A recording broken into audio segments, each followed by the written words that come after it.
Hi, welcome to this neural rewiring practice using visualization. In this story, we are going to be visiting a hot air balloon festival and taking a ride high into the sky to see the beautiful landscape from above. I'm so glad you are joining me. I hope you will immerse yourself in the first-person narrative and make it your own. I am going to be bringing an adventure companion with me, which is going to be one of my brain retraining friends. Who are you going to bring with you? Whoever that is, I hope you'll immerse yourself in the first-person narrative and make it your own. And please comment below and let me know what visualizations you would like me to add to this channel, and also any suggestions on how I can make the listening experience better. Okay, with that out of the way, let's go ahead and get started. The festival grounds are alive and buzzing, even in the pre-dawn darkness.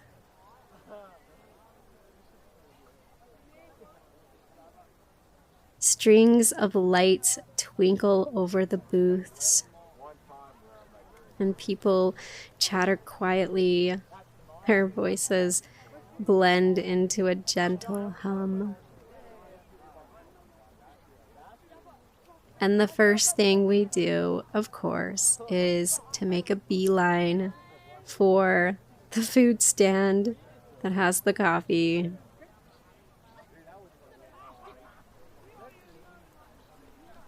The styrofoam cup is warm in my hands, and when I take a sip, it's like liquid comfort.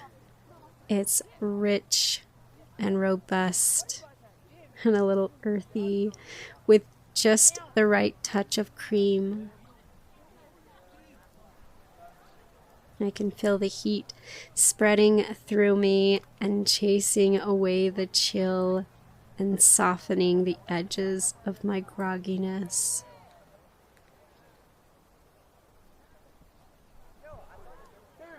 I glance over at my adventure companion as they take a sip of their own coffee, and we exchange a smile, the kind that says, "This is going to be so fun."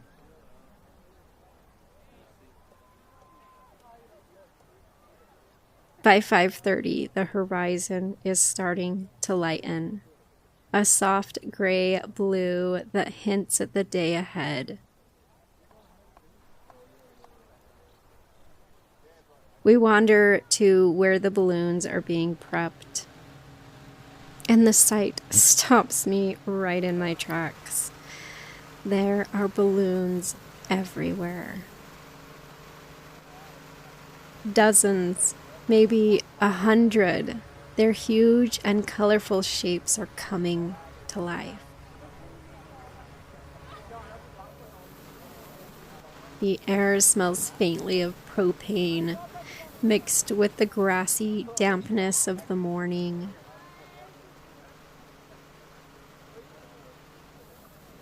Our balloon is easy to spot. Its vibrant reds and yellows stand out even in the low light. The basket is tipped on its side, and I watch fascinated as the giant balloon inflates. Hot air rushes in with a roar, and the fabric billows and stretches, slowly taking shape.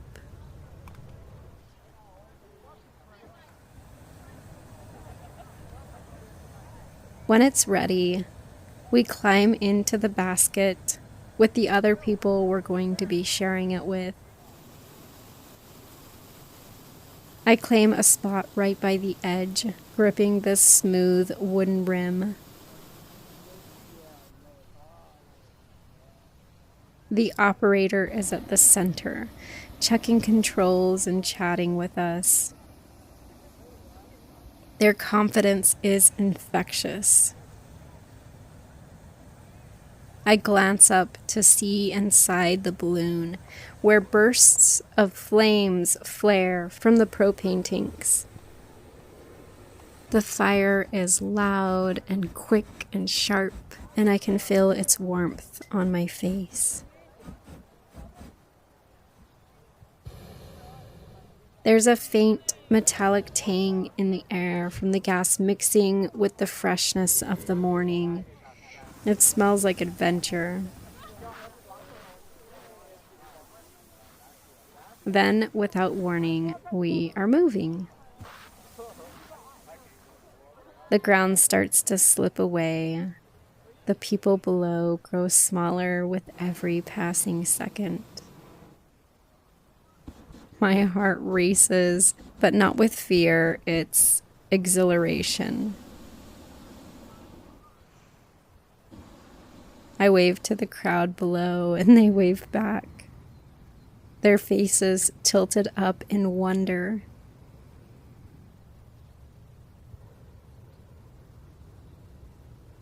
Around us, other balloons are taking off too. Their vibrant colors dot the sky.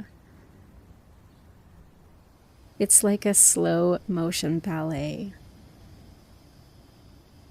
Each balloon rising in its own time, yet somehow all together.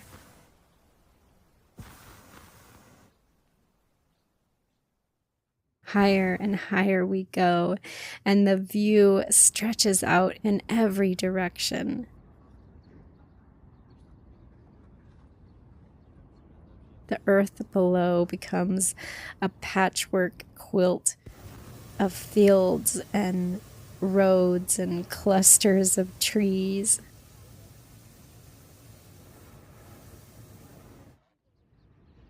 And I can see it all with a clarity I've never experienced before. The sky is alive with color, the balloons glowing like lanterns in the early light.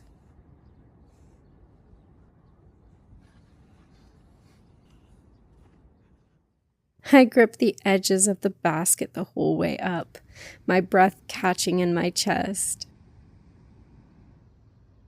It's thrilling, yes, but it's also strangely calming.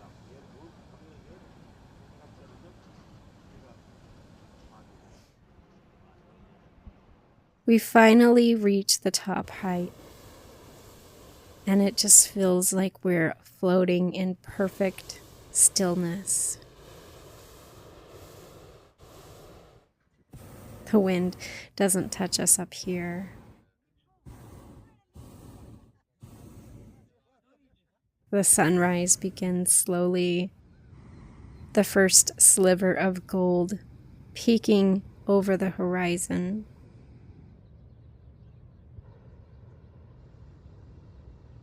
It spills light across the landscape, turning the world below into something out of a dream. The colors are unreal, deep oranges and soft pinks and brilliant yellows.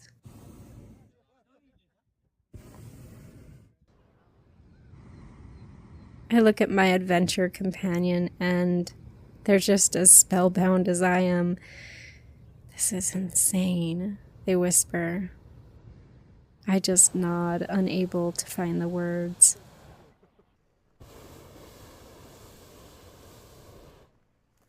It's so peaceful.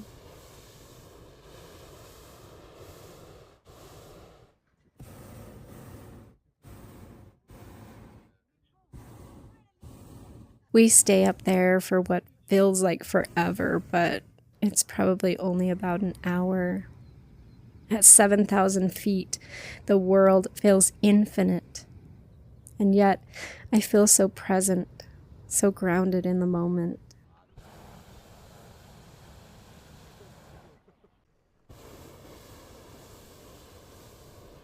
I never want it to end.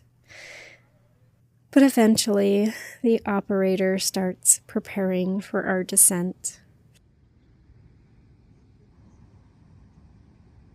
Slowly, we begin to lower. Ground coming back into focus. I can see a few men waiting to guide our basket in for its landing.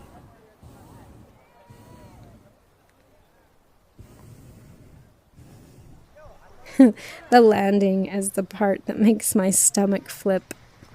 As we approach, the operator tells us to hold on to something, anything. The basket jolts and tips slightly as we touch down. I grab the edge and my adventure companion's arm, laughing nervously. It's a little bumpy and shaky, but it's not bad. Soon enough, we're on solid ground.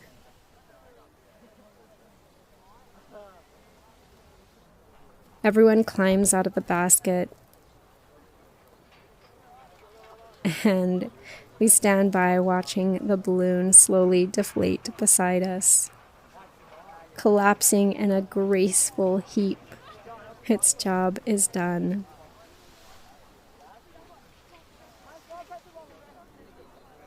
And now that we're out, someone hands us champagne, a tradition, they say.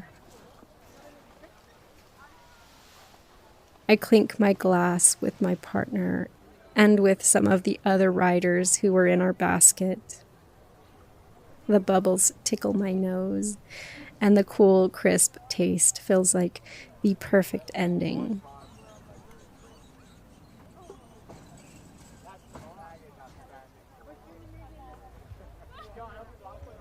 And we take a moment to just stand there, looking around at the other balloons and riders and the magic of it all.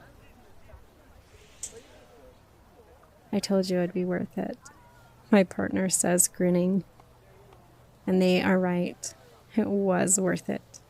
Every second of it.